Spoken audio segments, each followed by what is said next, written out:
Nous recevons en tant qu'invité du journal le docteur Makalan Bayangele, directeur des services de santé à la présidence centrafricaine, vice-président du bureau exécutif en charge de l'Afrique centrale et en même temps coordonnateur national du mouvement Futur Team Centrafrique.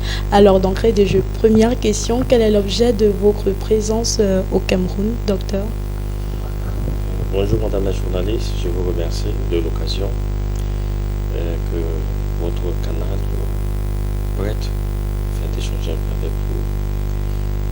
vous. L'objectif principal de notre visite au Cameroun, puisque je suis accompagné d'une délégation, c'est de venir auprès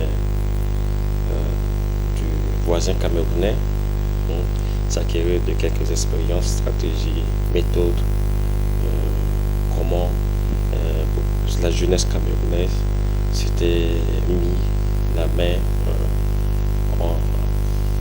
avec tout ce que la composante classe camerounaise a fait pour pouvoir maintenir la stabilité, la paix avant, pendant et après les échéances électorales camerounaises. D'accord. Est-ce qu'on peut dire que à l'issue de cette audience accordée au CNJC et autres organismes de la société civile, vous avez pu trouver des solutions à vos problèmes? Bon, je remercie encore beaucoup, une fois de plus, toutes les organisations qui nous ont permis de rencontrer les différentes structures et couches de la jeunesse camerounaise,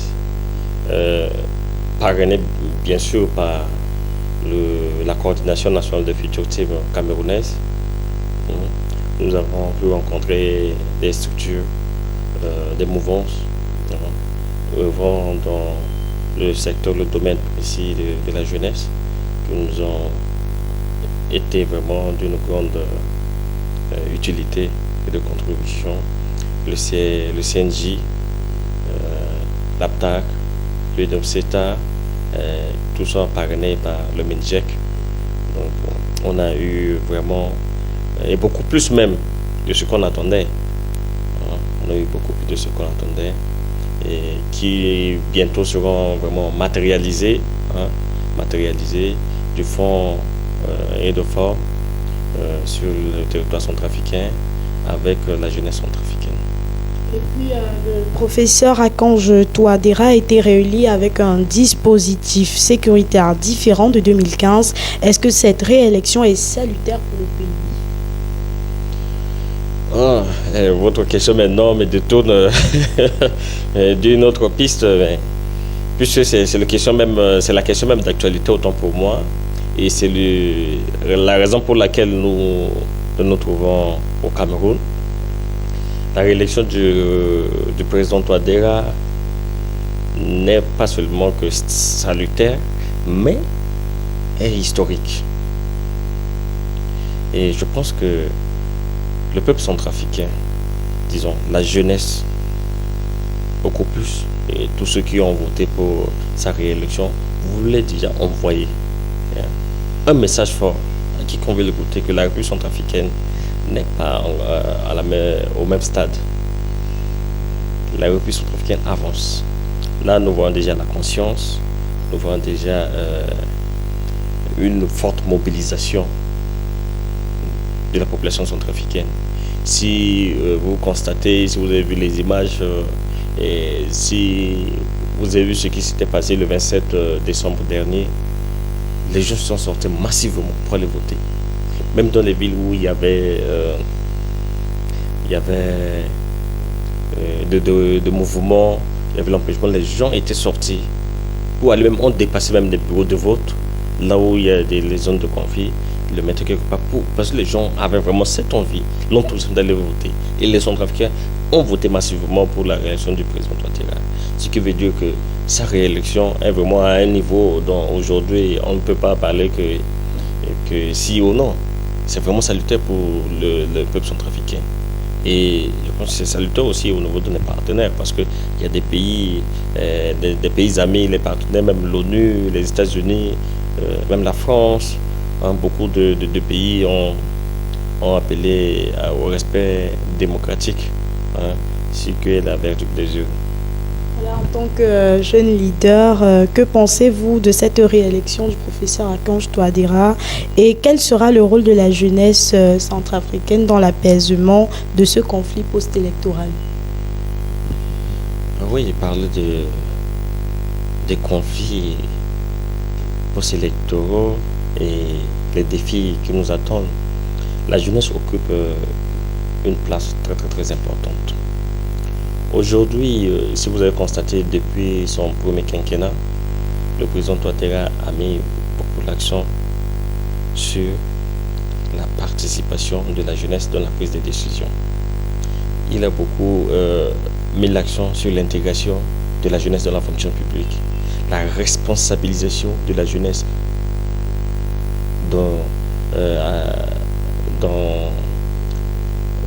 au niveau étatique, dont je suis un exemple.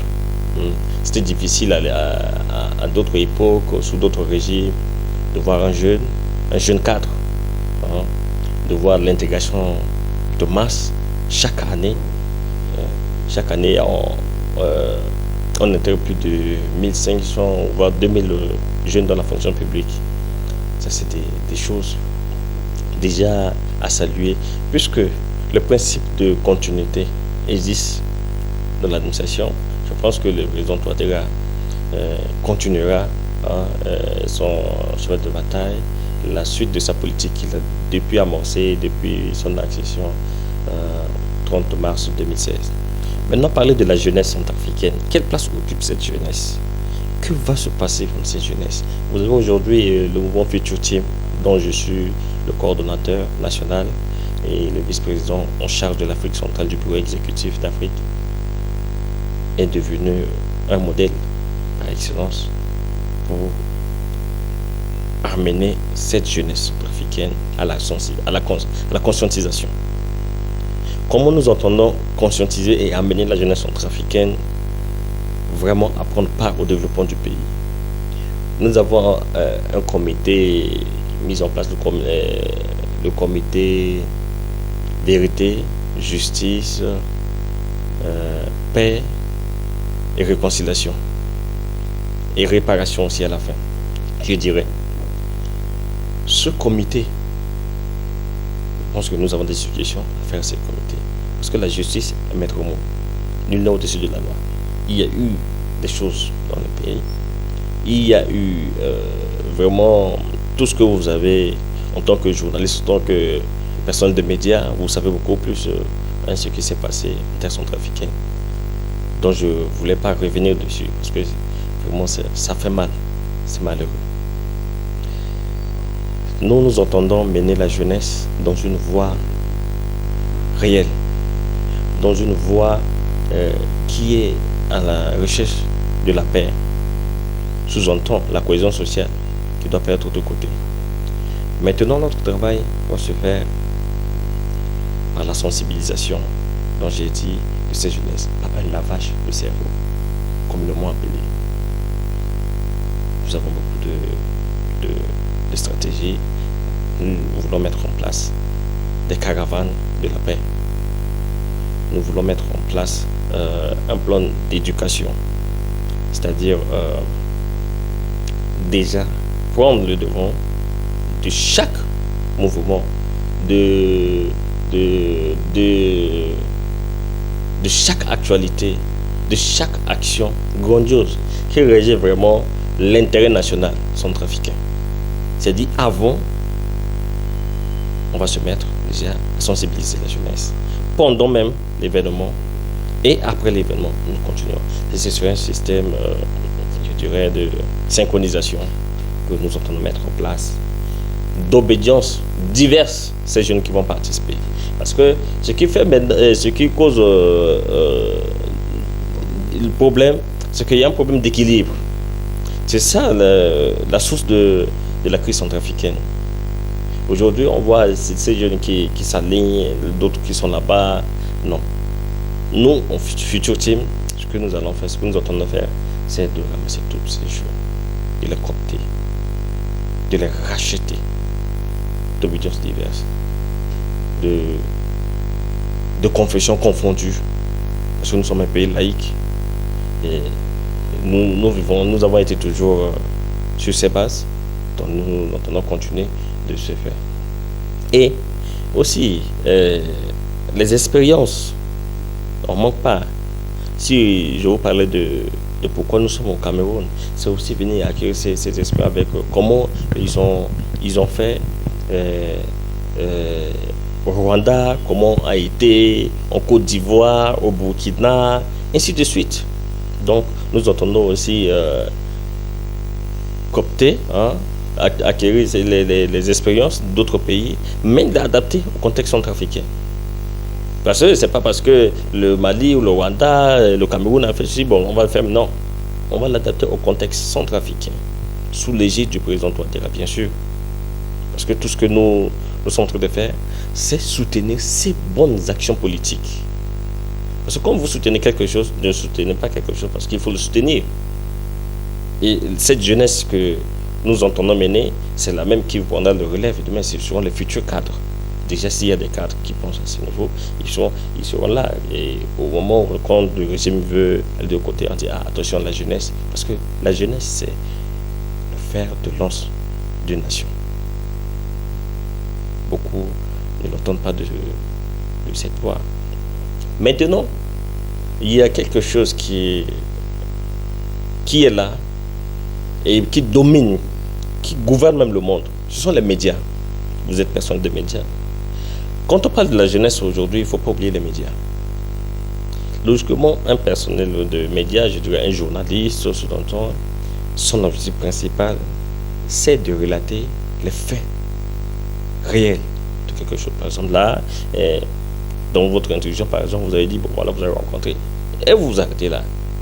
Ou soit de valoriser. Et voilà, maintenant, l'utilisation de médias est devenue une chose telle que, voilà, les réseaux sociaux sont là. Il faut les centraliser. Il faut les maîtriser. Bien qu'on ne peut pas tout maîtriser. Mais comment faire? Parce que on ne peut pas permettre à ce que les gens viennent sur des réseaux sociaux avec des discours haineux, commencer à dénigrer des autorités, à dénigrer des institutions, à dénigrer des en tant que leader jeune, qu'est-ce qui va être concrètement fait dans les plateformes Internet, si on peut le dire ainsi, réseaux sociaux? Oui, là, c'est une centralisation, comme j'ai dit, c'est une centralisation. Déjà avec les mesures d'urgence prises chez nous, courant déjà une semaine, il y a le contrôle strict de tout message qui se diffuse sur les réseaux sociaux. Je pense que chez nous, nous avons le Haut Conseil de la communication qui régit aussi comment les choses passent.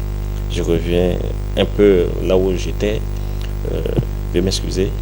Je pense que j'ai répondu à cette question. Hein. Oui. Donc là c'est vraiment un cadre à vivre. Aujourd'hui, vous n'allez pas trouver un journaliste en prison, en Centrafrique. Depuis le premier quinquennat du président Touadéra jusqu'à aujourd'hui, il n'y a pas un prisonnier politique. Tout ce que la Centrafrique est en train de traverser, depuis le point de vue organisationnel, à la base de cette déstabilisation, que le peuple a vraiment dit non. Cette fois-ci, on dit non. A été aussi c'est ça, je dis, la manipulation et l'instrumentalisation de la jeunesse. Parce que, si vous regardez, on dit les rebelles, mais on ne fabrique pas les armes en Centrafrique, ni au Cameroun. Les armes, on les fabrique ailleurs. Mais comment ces armes arrivent aux mains de la jeunesse? Et c'est la jeunesse qui s'entretient avec les armes. Et ce sont ces jeunes qui prennent le devant pour aller lutter, pour déstabiliser les institutions, pour s'entretuer, pour tuer son prochain, pour tuer son compatriote. Cette manipulation doit s'arrêter. Et comme cette manipulation doit s'arrêter? Par le travail que le Futur Team est en train de mettre en place, que nous voulons radicaliser vraiment la couche sociale de la Centrafrique. En commençant à la base, de l'éducation de base, une sensibilisation enracinée. Nous avons beaucoup de suggestions à faire, qu'on peut ramener ça dans l'éducation civique au niveau des écoles. Déjà, depuis aujourd'hui, vous prenez un jeune, le même dit, non, il ne va pas se retrouver dedans. Je vais se dire, mais si demain, je déstabilise mon pays, je vais vivre où? Le président avait lancé un slogan de la biche et de l'hippopotame chez nous. Il avait bien expliqué. Et aujourd'hui, je pense que beaucoup de gens voient déjà là où il peut se mettre, de ce côté et de l'autre.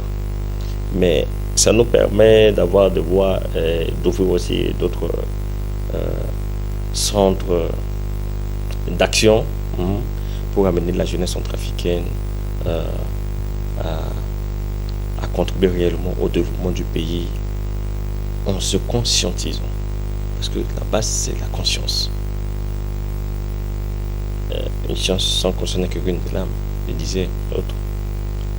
Et je pense que c'est là où je voulais vraiment arriver sur ce point d'une manière très brève de comment nous entendons ramener cette jeunesse à la contribution réelle dans la richesse de la paix et la cohésion sociale, de vivre ensemble sans trafic. Merci Dr Mac Allan Bayangele d'avoir accepté notre invitation et bon retour. Le merci, c'est à moi de vous remercier, de remercier mes pères camerounais, de remercier toutes les organisations, les organes, les structures qui ont ouvert grandement leurs portes, qui ont été vraiment de servitude, d'utilité avec nous et qui ont compati à la nécessité du capital humain centrafricain, qui ont été larges, vraiment ouverts et prêts à donner un coup de main à la jeunesse centrafricaine et qui ont aussi salué vraiment la prise de décision, la manière de gouvernance, la réélection de son excellence le professeur Faustin Archange Touadéra. Merci.